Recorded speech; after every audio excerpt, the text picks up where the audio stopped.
Good afternoon. I'd like to call the September 15th, 2022 Board of Zoning Appeals meeting to order.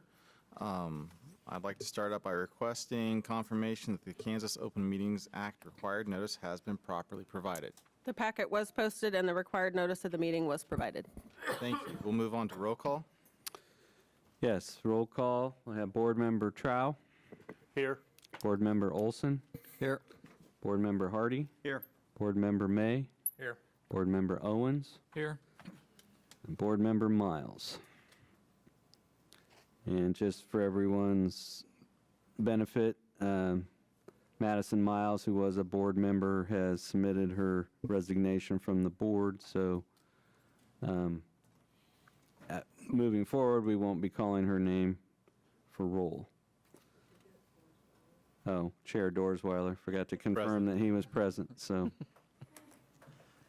All right, next we'll move on to approval of minutes. Are there any additions or corrections to the August 18th, 2022 regular meeting minutes? If not, is there a motion for approval? I'd make a motion to approve the minutes from the August 18th, 22 meeting. Is there a second? I second it. It's been moved and seconded that we approve the minutes from the August 18th, 2022 meeting. All in favor say aye. Aye. Opposed, nay. Motion carries. Next, we'll move on to new business, which is application V22-9. Thank you, Mr. Chair. This is an application filed by Ron's Sign Company on behalf of the Subway Restaurant at 2610 South 9th Street.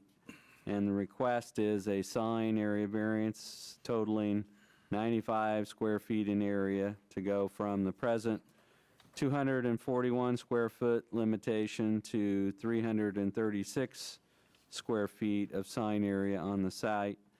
And the request is to allow the placement of 3 new wall signs that total 151 square feet, and those are intended to replace 3 existing wall signs that total 57 square feet. So we've given you quite a bit of background, but there's quite a bit of background to the story and to this property.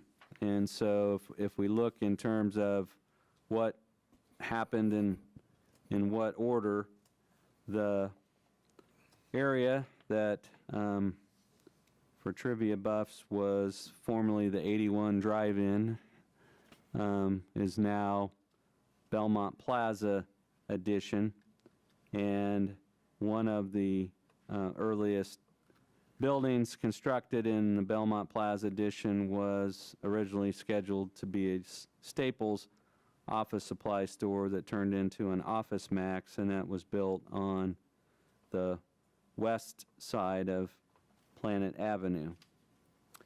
So the plan that they presented didn't show any pylon sign or pole sign. And originally they had a plan to put their pylon sign as what was originally built as a Fazoli's restaurant, which turned into Spangles. But that sign conflicted with the restaurant sign, and so they moved it to Lot 1, which was the future site of Subway. And so that was approved in January of 1997, and it was at a later time in 2002 that the Planning Commission considered an application for approval of a final site plan for a Subway sandwich shop on Lot 1, Block 1, between Planet Avenue and 9th Street. At the time that the restaurant was proposed, the pole sign for Office Max was already in place, and the sign easement for that sign was in place. And if you, when the Planning Commission reviewed the site plan, which I don't know if we have that, Dustin, the site plan that was submitted for the Subway.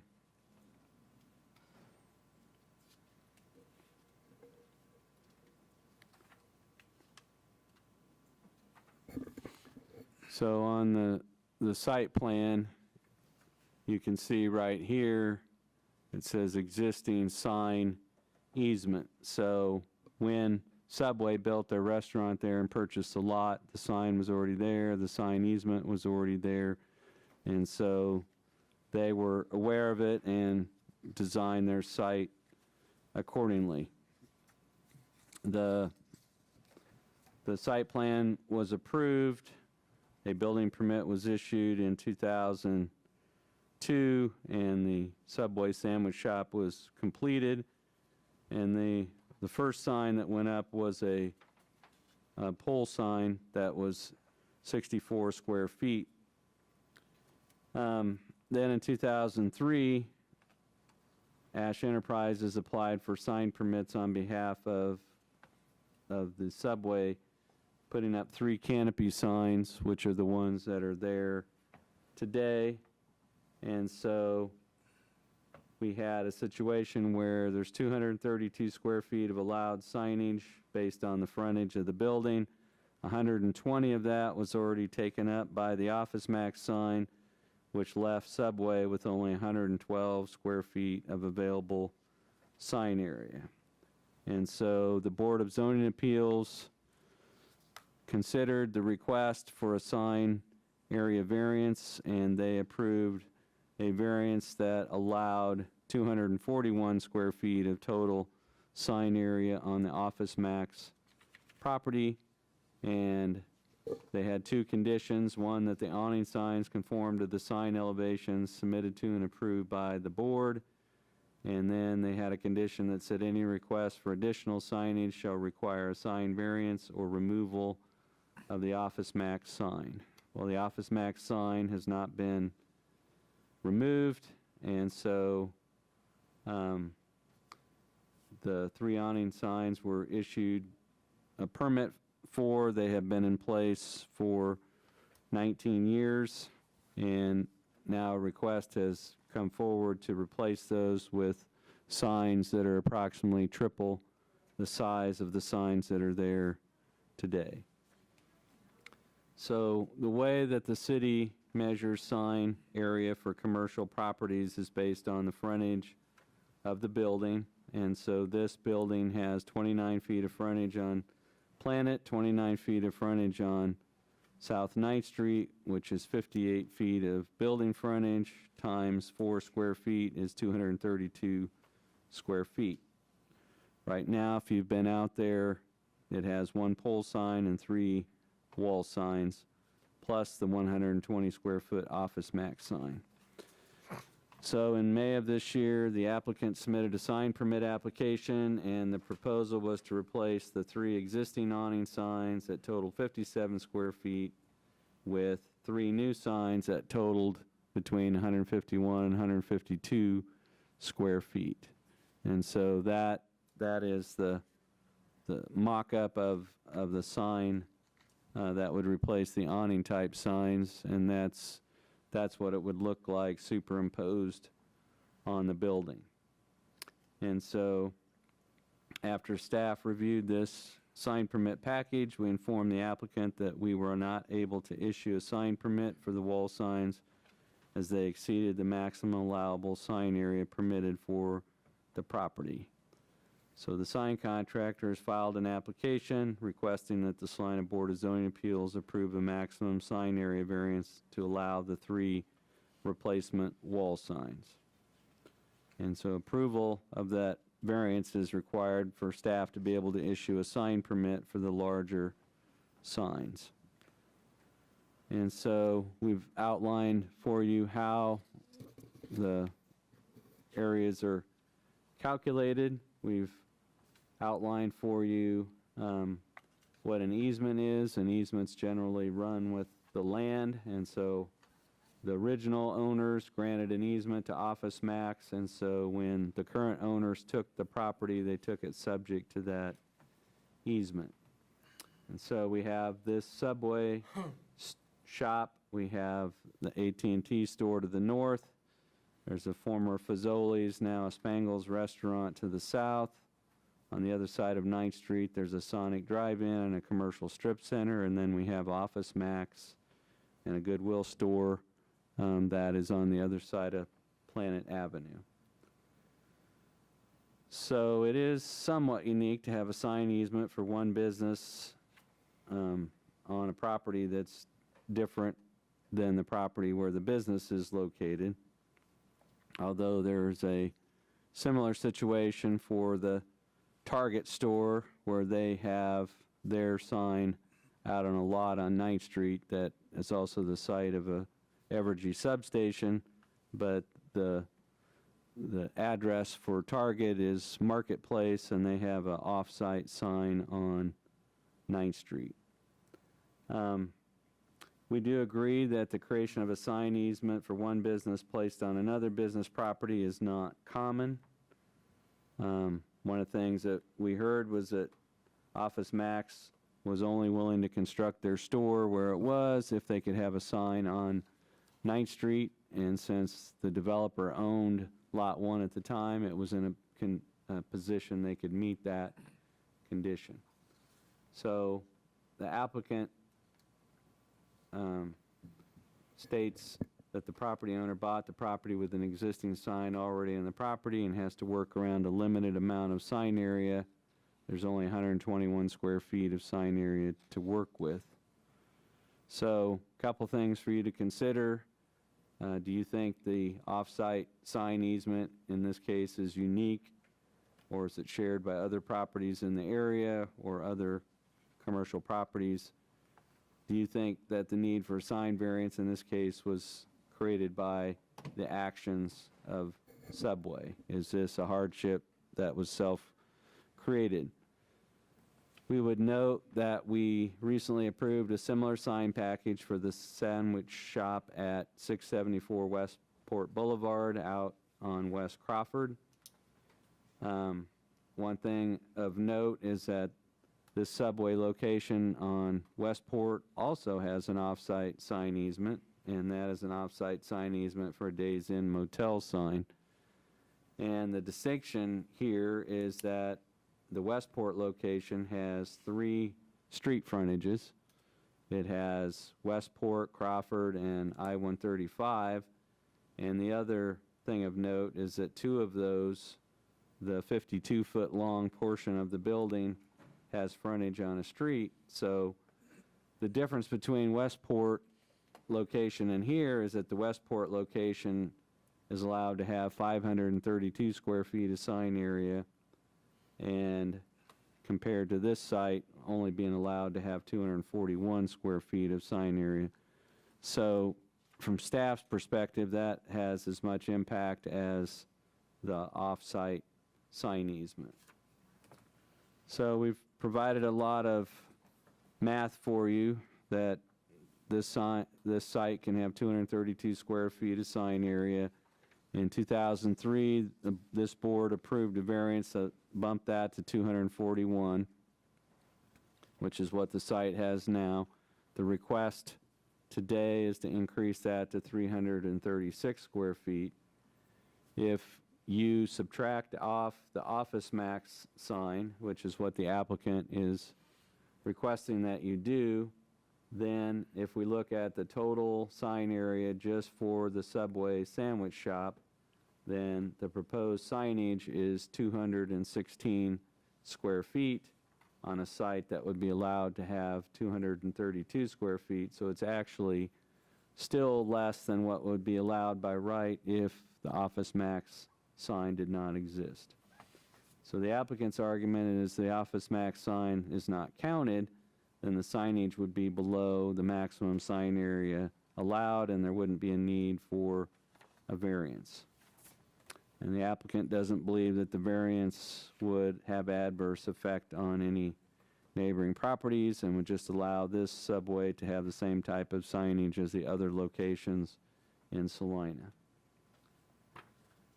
We did want to point out for comparison purposes that the Spangles restaurant that's directly south of Subway has 381 square feet of total sign area. So again, you compare 381 square feet directly to the south with the 216 square feet that's requested here.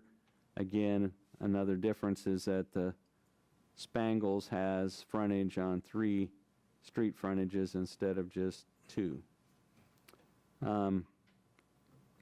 So in terms of their hardship, the applicant states that if the requested sign area variance is not approved, they will not be allowed to use their standard signs that every other identical building they own has or will be getting in the near future. So in other words, Subway is undergoing a nationwide and regional rebranding. They're rebranding all their stores with this type of sign, and the request here is to be able to allow that same standard branding that they have on their other shops.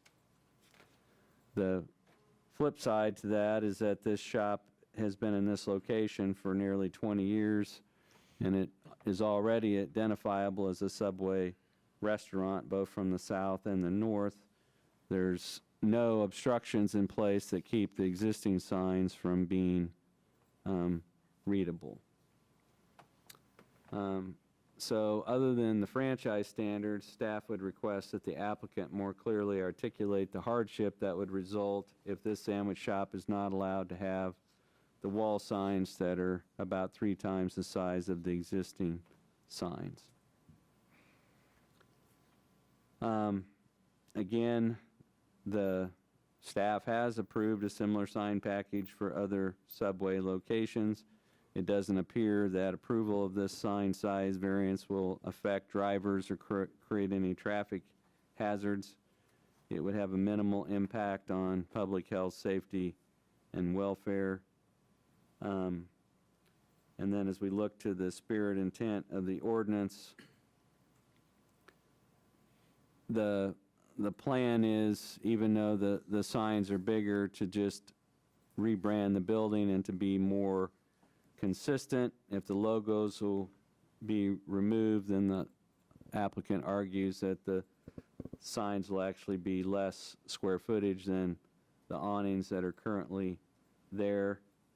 Of course, what we're trying to pursue is have a visually pleasing environment in our commercial corridors, to not have sign clutter or have signs that pose a hazard or obstruct visibility for motorists, and to keep signs in proportion and character with the surrounding areas. And it's not unusual for property owners or businesses to want signs that are taller or larger than what the code allows in an effort to increase visibility or attract more customers. But one of the main reasons we have sign regulations is to try to maintain a level playing field for property owners and establish reasonable standards that are uniformly applied across the board. Our biggest concern is not necessarily the signs themselves, it's just that approval of a sign size variance, if not supported by adequate findings, could result in setting a precedent for other commercial locations, which would make it more difficult for staff to enforce sign codes in an even-handed manner. And so the issue here is really whether this request is contrary to the spirit and intent of the sign code.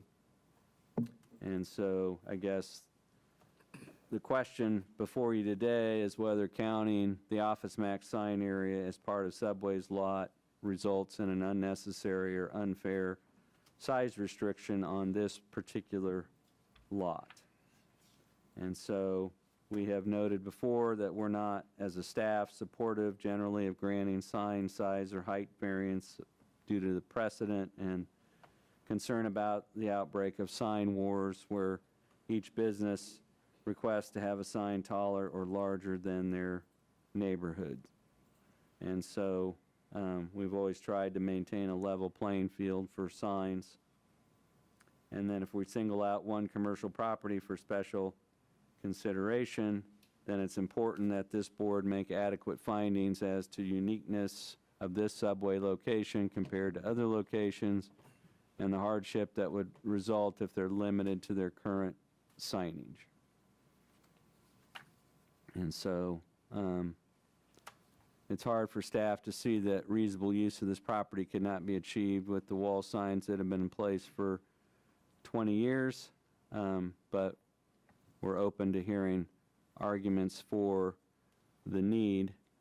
And so, is this property disadvantaged? The disadvantage here appears to be the Office Max sign and staff's and the ordinance's policy of applying the size of that sign to this lot and not to the Office Max lot. The only other thing we would point out is why we don't have many of these cases before the board is that in our research, and we've received commentary, certainly Mr. Hers more so than me, but most of the sign companies we work with can't believe that we allow 4 square feet of sign area per lineal foot of building frontage. And on most commercial properties, most businesses can't even put up as much signage, close to as much signage as the code actually allows. What is unique here is that the building, as it faces the street, is only 29 feet wide, and when you subtract off the Office Max sign, that makes it restrictive and limiting. And so we have provided you with the options of approving the sign area variance as requested by the applicant, with or without any conditions. You could postpone consideration of this application to a future meeting date if you feel like you need additional information from staff or the applicant to reach a decision, or you could deny the request. Our recommendation would be that the applicant be asked to provide additional information and explanation explaining how Subway will be denied beneficial use of this property if it's required to reduce the size of the logo sign to conform with the 241 square foot sign area limitation. It's important to note that approval of a variance today could set a precedent and that it will open the door to future variance requests unless very specific findings as to uniqueness and hardship are made. And so if the applicant provides that information about the hardship and the uniqueness to your satisfaction and you wish to approve this request, we have 2 recommended conditions. One is that the wall signs conform to the sign elevations submitted to and approved by the board. So in other words, what is in your application packet here is what they would be limited to, and that any additional requests for adding signage to this lot will require either a sign variance or removal of the Office Max sign. What we have done, I don't know if we have them for the screen, Dustin. We've got the hard copies here of these findings. What is the best means to put those in front of the board? So we have, because this is, because staff use this as possibly or potentially a difficult case, we do have findings for both approval or for denial, depending on how you view the particular application in this request. And so I can just pull up either one that you'd like to review, and we can go through them if that's helpful. So this is the findings for approval, and this would be the findings for denial. So if you would like to review or look at any of them, we can certainly do that, or if you'd like to go through any of the graphics that we have, we can do that as well. Does the board have any questions for staff? Yeah. Thank you. Mr. Andrew, I was curious, the Office Max sign came before Subway, is that correct? That is correct. It was put up in 1997. It went before the city commission that had to approve a zoning change in the sign location, so it was put up in 1997, and then the current owner purchased this lot in 2002 as a site for a Subway.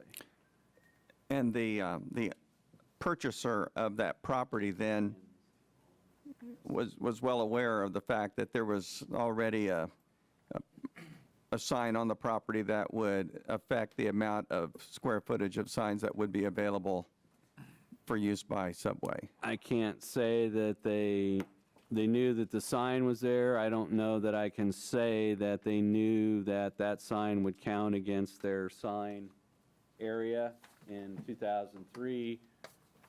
And this was the sign contractor, not Subway itself, but they seemed to express surprise when staff told them that because the Office Max sign was located on this property, it counted towards the sign allocation on this particular property. Okay, and is this sign easement permanent? It runs with the land. Yeah, we didn't put it in your packet, but it is recorded in the Register of Deeds office, and it runs with the land, so that means that when title work was done, it would have shown up as an easement. It has dimensions to it as to the location for the sign. I just can't say for certain whether the owners of this property understood that the sign counted towards their sign allocation for the property. Thank you. Is there any additional questions for staff? If not, would the applicant like to speak? If you wouldn't mind coming to the mic and stating your name. Good afternoon. My name is Anders Herpelsheimer. I'm the agent for Subway. I work for Ron's Sign Company.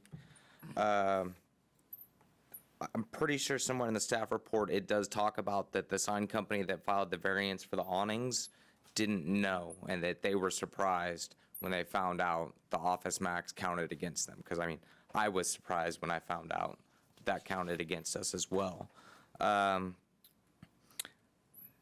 know he also talked about how my main stressing point is that with our signs, we would be under the allowed limit if this sign didn't count against us. The sign itself plays no value to the Subway. It doesn't bring them any additional business or anything, so we looked at that. But we're trying to follow the brand standard, and we feel that one of the things that might harm this Subway location if the new signs aren't located or approved and used is that people might shun it, thinking that, oh, this is the older one, it's not as good as the newer ones. They've all been remodeled, they have new signs. So eventually it could lead to Subway taking this location out in general. Just, it's not making money, get rid of it. So then you're kind of left with an empty building. But the same thing goes with the thoughts of cutting down the Office Max sign so that it no longer counts against us is, would that force Office Max at this point to leave? So we're just trying to put up the same signs that we've been doing in all our other locations. They've approved another location in Salina. We have 2 or 3 more down the line that we're gonna do as well. And then the thing with the 3 times as large, I've gone through and did the math and done a rendering just in the office of what the Subway would look like with signs that met all the parameters, including the Office Max. And they look kind of small and awkward placed on the building. So that's not something that we would like to do, but if we are denied, that might be something that we look into doing. Thank you. Is there any questions for the applicant? I guess that was going to be my question. So I understand that Subway has a brand standard, and you're looking to do that on all locations. Other locations don't really affect it because you have the frontage on those. If you go in, could you bring the picture up of what the proposed new signs are going to look like, please, Dustin?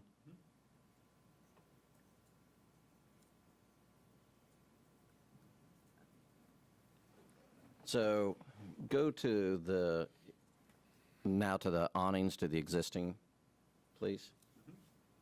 So if you look at the front there, the Subway that's on that awning is basically the size of sign that's going to have to be put onto the building. So the only difference that you're going to have from what's currently there is you just won't have the yellow awning.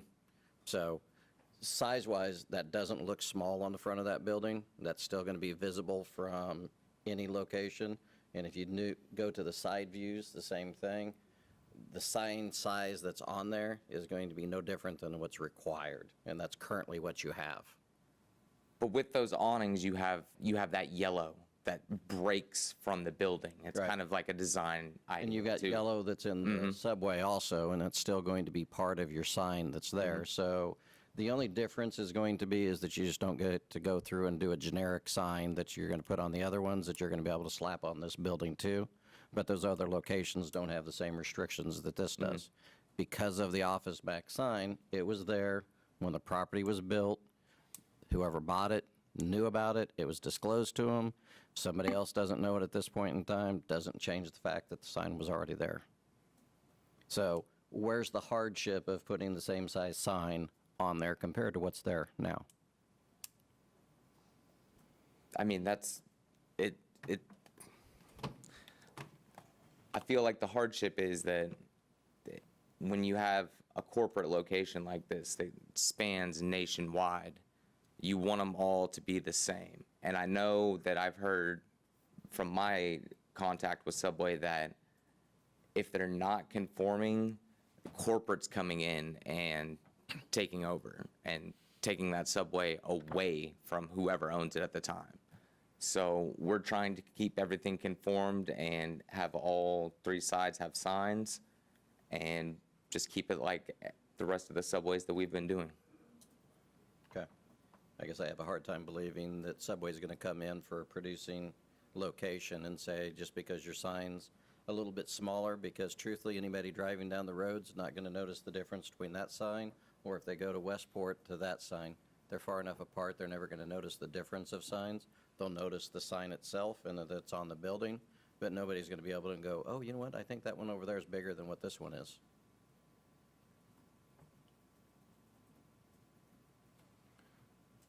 Does the board have any additional questions for the applicant? Yes. Thank you. Is it mission critical to have signs on every side of the building?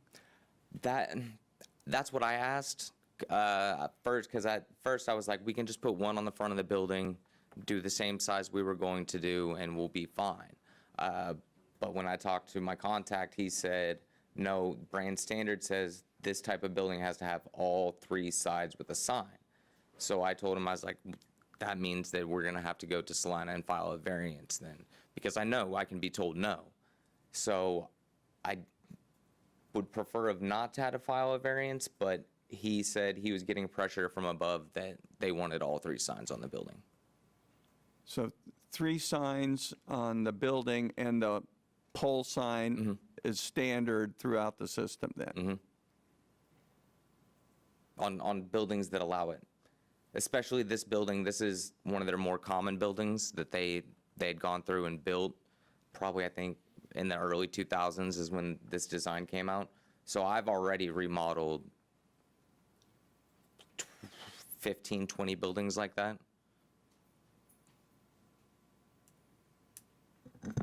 Just looking for a way to, you can have fewer signs, but the size that you Yes. want, and still make the limit, come within the limit. That's what I was asking about. Thank you. As a point of clarification, in case anyone is wondering, when staff measures sign dimensions, we take the vertical and horizontal dimensions of the image. So in this case where we have the awnings, the sign calculations is actually going to be the box, if you will, around the subway word. So the actual awnings themselves are not part of the signage, but rather the letters on the awnings are the signage. So could that sign increase any at all? No, Inches? so what Mr. Andrew mentioned in the staff report is the original development of the site was already they've already obtained and received a variance of 9 square feet to get the signage that they have.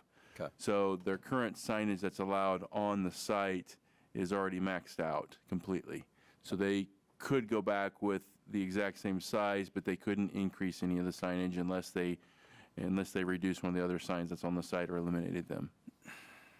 I was just having Dustin try to explain that we did not go in and measure or tell you how big the yellow awning structures are, because if you compare them structure to structure, it's not that the structures are any larger that they're proposing, it's just the sign and the sign lettering itself that is larger, and there's just less, there's no border or area around it. So what they're doing is they're substituting what is today yellow awning, and they're removing that and increasing the size of the lettering. And the way that we calculate sign area, they are actually increasing the size of the sign, even though structurally, if we took the dimensions of the yellow box around the awnings, it might be an even swap. It's just that this has smaller lettering, less sign area, and more colored awning, where the other one has no colored awning and larger sign area. But just from the way that we calculate sign area, which is to basically draw a rectangle around the letters, and that's how we calculate the area, this sign, we're calling it 3 times larger, even though it's maybe a 1-for-1 substitution. It's just substituting larger letters from a colored awning. And that I did want to mention, in response to Board Member Hardy's question, I went back and looked at the staff report for the subway site plan, and that staff report did not mention that the Office Max sign already counted towards Subway's sign allocation.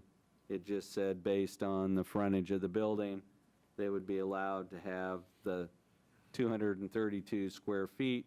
So based on that, it could be inferred that because the staff report didn't mention it, it could have been a surprise to them when they went to put the signs up that we counted that towards.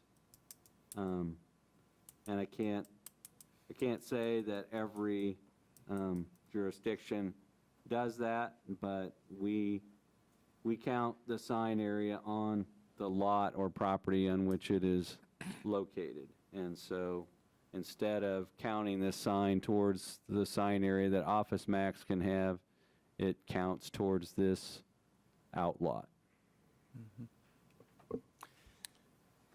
The 15 or 20 other locations then that you've worked on, would they all have the same size subway signs that are on being proposed for this building? All but 2. 2 of them, they were in a strip mall sort of setting, so they didn't fit the 36-inch size letters, so we went down to 30-inch letters and put those up.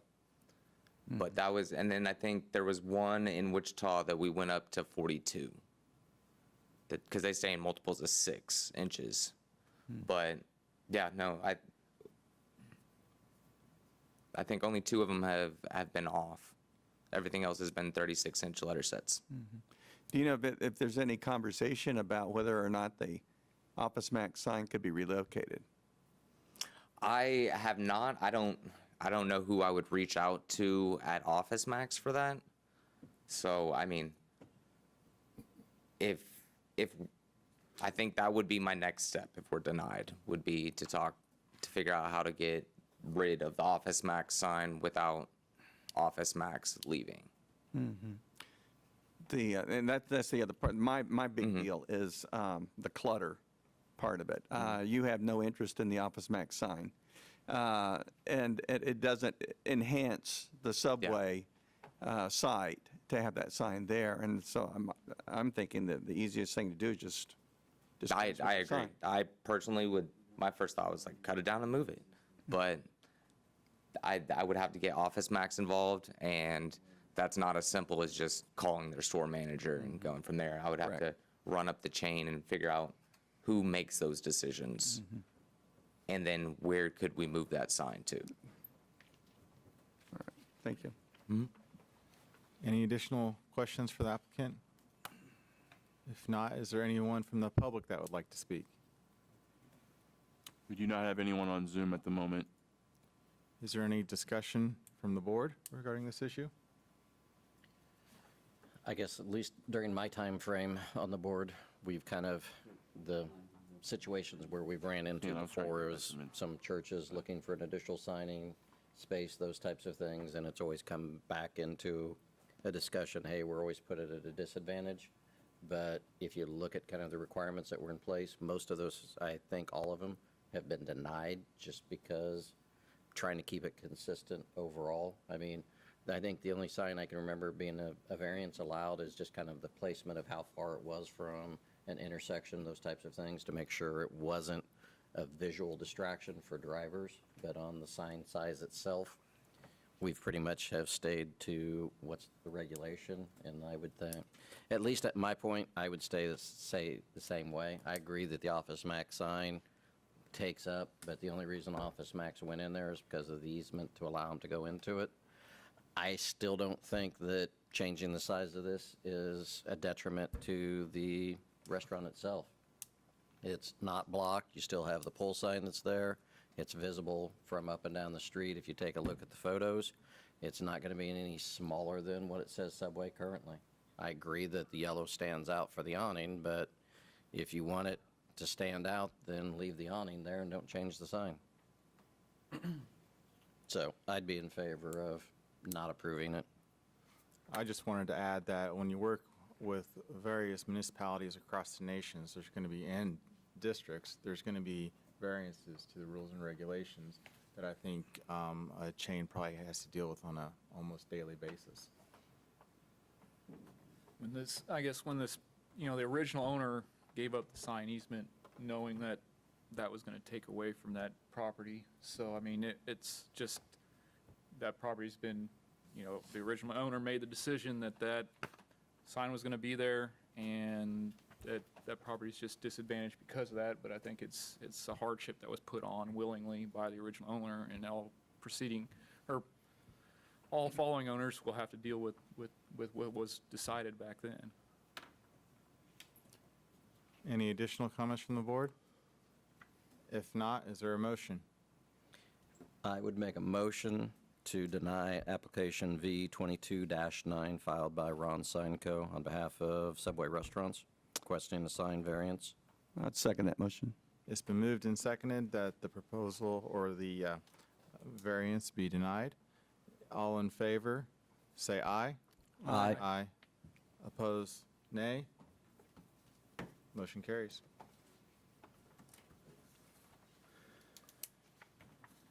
Next, we'll move on to administrative items, which is at our annual business meeting, the election of officers.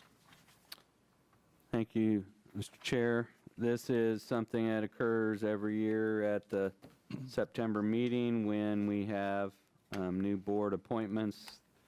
Under the city's board and commission policy, most board and commission terms expire on August 31st, and so new appointments are seated in September. And so we've had appointment of Justin May, Michael Trow, and Randall Hardy as new members.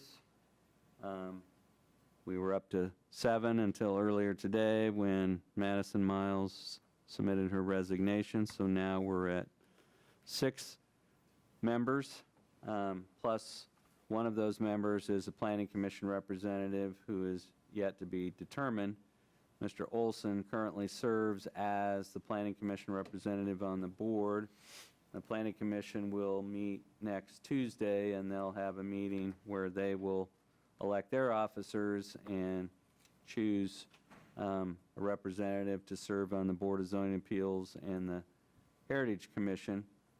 We also have Mr. Owens, who was appointed in February to fill an unexpired term. So our report, when it went out, said there were no vacancies. However, now we have 1 vacancy and 6 members. There's no youth member appointed to the board. So our election of officers is to consider the election of a board chair and vice chair for the coming year. Mr. Dorsweiler served as the board chair this past year, and he is eligible for reelection to another term. Mr. Olson served as vice chair last term, and he is eligible for reelection. However, his position is as the Planning Commission representative, and it's not clear at this time whether he will be the Planning Commission representative for the remainder of the year. There is nothing in the bylaws that precludes the Planning Commission representative from serving as board chair or vice chair. And so that's why Mr. Olson was able to serve as the vice chair last year.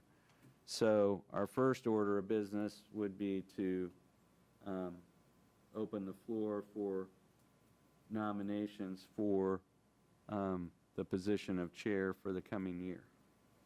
Is there any nominations for the position of chair? I would nominate Mr. Dorsweiler for position of chair.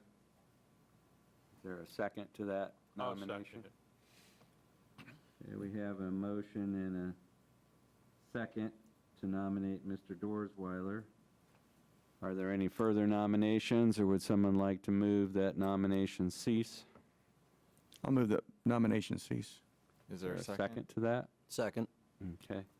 So we've had a motion that all nominations, further nominations cease. All those in favor of Mr. Dorsweiler being your next chair, please say aye. Aye. Aye. Okay, we have a chair. And now I'll open the floor for nominations for the position of vice chair. I'd like to nominate Mr. Olson to be vice chair. And I will deny, because I'm not positive that I will be on this board again. Enjoyed it, but I've been on it for several years, and my anticipation is if I can get somebody else to agree to it from our next Planning and Zoning Commission meeting, that there would be somebody else as a representative from the Planning and Zoning. So, I'd like to make a nomination for Mr. Hardy as vice chair. I'd second that. We have a motion and second to nominate Mr. Hardy to serve as the board's vice chair. Are there any further nominations, or would somebody like to make a motion that nominations cease? I'd make the motion to cease nominations. Second. Okay, we've had a motion and second. All those in favor of ceasing nominations, please say aye. Aye. Aye. All those in favor of appointing Mr. Hardy to be the position of vice chair, please say aye. Aye. Okay, so we have successfully elected officers for the coming year, and so Mr. Dorsweiler will serve as chair, and Mr. Hardy will be vice chair, which means he will chair the meetings in Mr. Dorsweiler's absence. So with our administrative business taken care of, the only other business that we would have is that we know for certain that the board will not have its regular October meeting, so we will not meet the third Thursday of October because of unavailability of staff to run that meeting. The two choices are, if we have an application that's filed and there is some urgency to it, then we will reach out to Mr. Dorsweiler about trying to arrange a special meeting, but absent that, the board would not meet again until the third Thursday of November. So you could get a month off right away. Could. Is there any unfinished business or other business to come before the board? Seeing none, we'll move on to public forum. Is there anybody that would like to speak to the board? Do you not have anyone on Zoom? Is there a motion for adjournment? So moved. Is there a second? Second. It's been moved and seconded that we adjourn our meeting. All in favor, say aye. Aye. Aye. Opposed, nay.